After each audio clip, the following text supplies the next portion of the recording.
สึกถึงพลังนี้ไหมนี่มันน่าทึ่งมาก男女跨性别不，在泰国性别光谱居然高达18种，我连地球人的雌雄都分不清楚了，现在还要背这18种属性相克表。那是因为你单身14年，这不过是地球人的防踩雷交友说明书罢了。各位地球人大家好，我是坚持理性的辉仔。今天我的外星大脑快烧了，这张从月本推特红爆的泰国18种性别图根本不科学啊！我是贞姐，这不是身份证选项，只是交友软体上的避雷针。避雷针？难道地球人谈个恋爱还要先对暗号？这18种排列组合比我们外星舰队的编制还要复杂。因为人类怕爱错人呢，与其猜来猜去，不如一开始就把自己的成分标签贴在额头上。好吧，为了科学，我用我最擅长的 rap 让大家快速搞懂这个疯狂的求偶矩阵。 DJ drop the beat。 Let's go。 yo， 听好这地球最狂的分类学，最基本的2款先来复习。第一男第二女大家都懂，不用怀疑。现在进入女世界，名堂开始变奇异。第三趟帅气打扮生理女，只爱女不爱男的躯体。第四 D 长发温柔生理女，她就偏爱Tom的帅气。你以为这样就结束？错，Tom的世界还细分阶级。第五 Tom gay， 他是Tom爱另一个Tom，帅哥爱帅哥的奇迹。第六 Tom gay king，Tom gay的霸总永远上面主导战局。第七 Tom gay queen，Tom gay的娇妻享受被照顾的甜蜜。第八 Tom gay Q 位，可攻可受，随时准备好反击。听起来像某种变形金刚的型号。别急，男的世界一样精彩无比。第九 Gay King， 男童大总攻，阳刚气息无人能敌。第十 Gay Queen， 男童小公举，心思细腻惹人怜惜。11 Gay 秋位，上下左右随便你，弹性极佳是他们的专利。12 Lesbian， 专职传统女爱女，跟 Tom 跟 D 其实有差异。13 Catholic， 男儿生女儿心，美丽程度直女都叹息。也是泰剧里最常负责搞笑的悲情角色，这点我们后面再提。最后5个大魔王，逻辑破坏者降临大地。14 Adam， 生理男爱上Tom，直男爱上帅女孩，这操作太神奇。15 Angie， 跨性别女爱上Tom，性别错位再错位，宇宙大霹雳。16 Cherry， 生理女爱上 gay 或 Catherine， 只爱好姐妹的灵魂伴侣。17 Samian， 女Tom Les 随便切换，终极变色龙就是你。18 Boat， 男女通吃泛性恋，是人都能上他的船，不管你在哪里。这就是18种性别 Peace。呼，我的天哪，这 rap 念完，我的大脑 CPU 已经过热了，这根本是一套比 RPG 游戏还要复杂的职业天赋树啊！辛苦你了，外星阿姆，这就是人类。人类的欲望很复杂，所以搞出这么多分类。其实仔细看这分类很科学，比如 Tom 和 D。Tom 指的是打扮男性化、喜欢女性的生理女，而 D 呢是喜欢 Tom 的阴柔生理女。这在逻辑上很合理，属于性别气质和对象的精准匹配。呵呵，太天真了。那你遇到 Adam 怎么办？法的灯，一个生理男性喜欢的是 Tom， 等等 ，Tom 是男性化女性，所以 Adam 是一个喜欢像男生的女生的直男。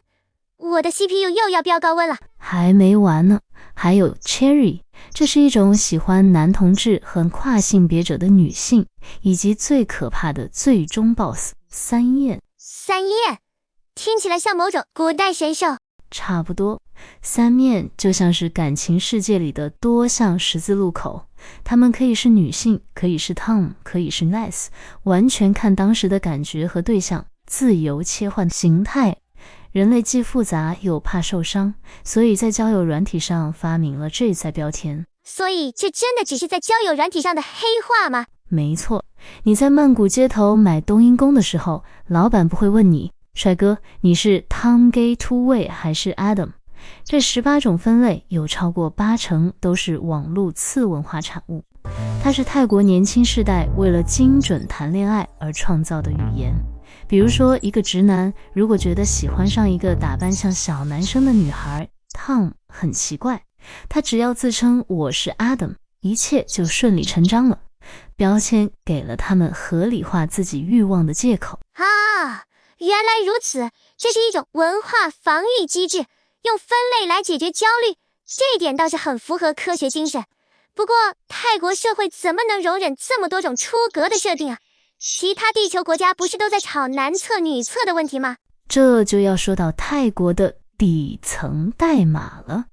你以为他们是现代才这么前卫，其实这一切早就写在1000年前的经文以及无尽的业力轮回里了。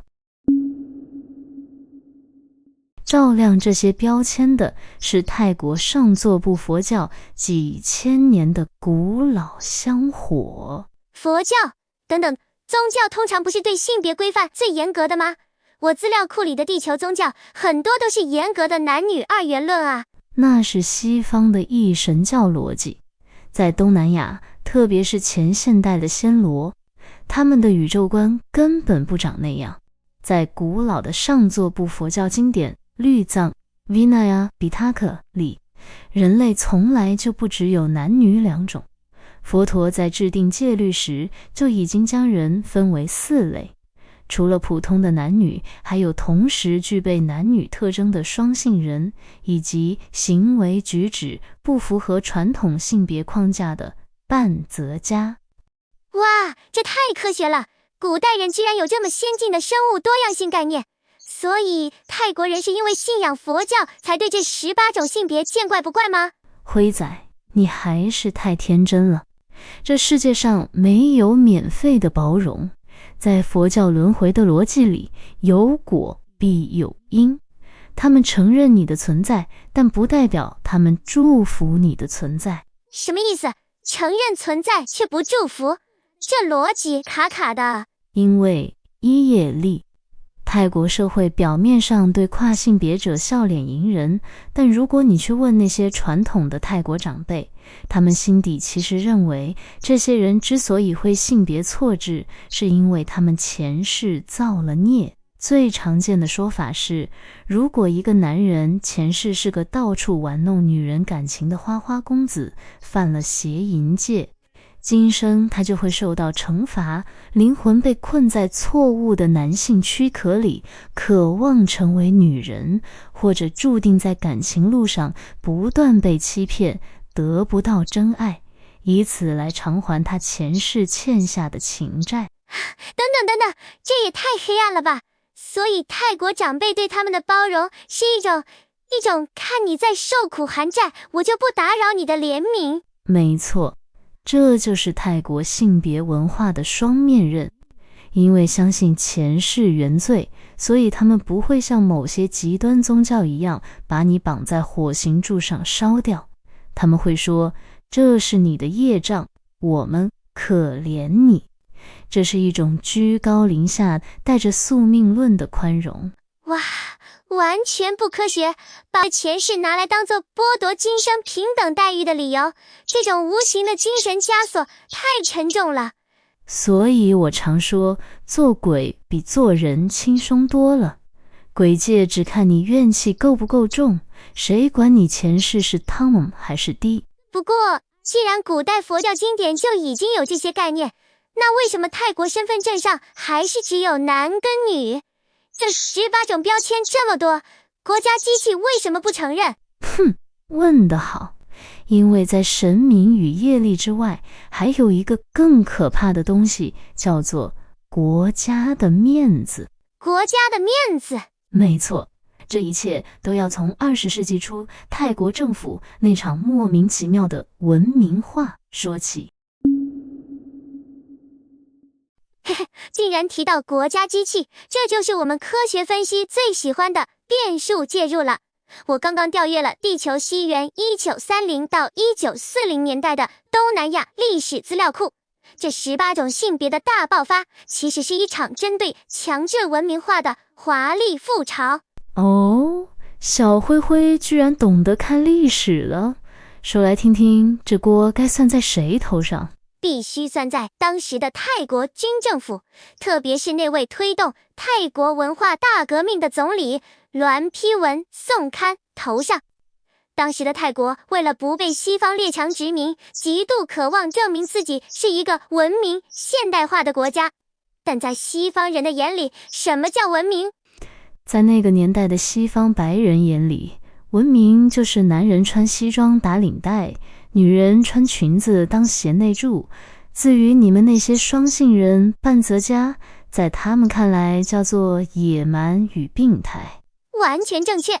所以泰国政府发布了一系列超严格的文化建国谕令，这简直是把人类社会当作二进位代码，就是0与1再重新编写。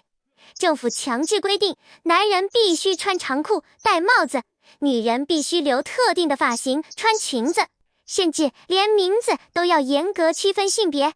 如果你的名字听起来不够男或不够女，户政事务所直接退件，不给你登记。更扯的是，政府还规定，老公出门上班前必须亲吻老婆。这对当时习惯传统泰式生活的百姓来说，简直是外星人等级的文化冲击。你可以想象吗？一个原本在佛教文化下对性别流动习以为常的社会，突然被一把名为西方二元论的大锁给死死锁住。这就是人类权力游戏最愚蠢的地方。但他们忘记了，人类的欲望和灵魂就像水一样，你越是用力堵住它，它反弹的力道就越可怕。没错，这就是物理学上的作用力与反作用力。泰国政府在户籍系统和法律上硬生生地把性别砍成了只剩2种，但是法律照不到的民间社会，在那些被压抑的次文化群体中，反抗的种子开始疯狂生长。你逼我只能当男或女，很好，那我就在私底下发展出胖、D、Gay King、Gay Queen、Adam、Cherry，最后直接像细胞分裂一样长出了18种不同的颜色。这18个标签，与其说是性别，不如说是泰国基层文化对抗国家机器的文化抗体。哇哦，珍姐，你这个比喻太精准了，文化抗体。也就是说，这18种性别其实是泰国人对抗100年来的强制二元化的集体潜意识反扑。这太有科学逻辑了。不过，既然现在的泰国社会已经把这些抗体发展成了全世界最蓬勃的性别乌托邦，甚至还拍了一大堆红遍全球的 BL、GL 剧，这总算是真正的平权与胜利了吧？平权胜利。各位观众，说到泰国的性别多样性，绝对不能不提地球最强的文化输出——泰国腐剧。为了做研究，我可是熬夜狂刷了10几部《黑帮少爷爱上我》和《只因我们天生一对》。你的外星脑袋是不是被粉红泡泡塞住了？这是科学的沉浸式体验呢。我发现呢，在这18种性别中 ，Gay King 与 Gay Queen， 甚至禁忌的胖和 D、GLG， 简直是影视圈的超级霸主。他们包揽了所有的浪漫慢动作、唯美吻戏和霸道总裁爱上我的剧情。这证明了泰国社会已经把这18种性别当成神明在崇拜了吧？崇拜？小慧慧，你只看到了金字塔的顶端。来，把你那张18种性别图表拿出来，看看 Kathoi 跨性别女性这个标签在泰剧里都在干嘛。咦，等等，为什么这些跨性别女性的角色永远都在负责搞笑？她们怎么都没有霸道总裁可以爱？欢迎来到人类真实的娱乐圈鄙视链。你们人类所谓的性别包容，说穿了就是看脸宇宙。只要你长得够帅够美，符合唯美爱情的标准，你就是多元性别之光。如果不符合，不好意思，你就只能去当负责跌倒和尖叫的甘草人物。哇塞，这也太双标了吧！也就是说，表面上是百花齐放的18种性别乌托邦，实际上主流媒体只挑选了自带粉红滤镜的标签来造神，其他标签就成了喜剧耗材。没错，所以别再对着荧幕流口水了。你们人类的包容很大一部分是建立在商业利益和收视率上的。看来我的数据库得更新了。这18种性别的生态系简直比我们外星人的物种演化还要荒谬。各位地球人，如果你下次在网络上看到那张泰国18种性别图表，请记住我们为你总结的3大观点。第一，实用交友雷达。这不是生物学，也不是身份证栏位，这是泰国年轻世代为了在茫茫人海中精准配对，避免踩雷所发明出来的一套高度客制化防御性社交密码。第二，历史的逆袭。你们人类越是压迫，反弹就越疯狂。这18种标签是泰国基层文化对抗20世纪初政府强制植入西方男女二元论的文化抗体。第三，也是最不科学的一点，宗教业力轮回。表面上的性别自由，其实底层依然受制于佛教轮回中的前世造孽、今生还债的赎罪逻辑。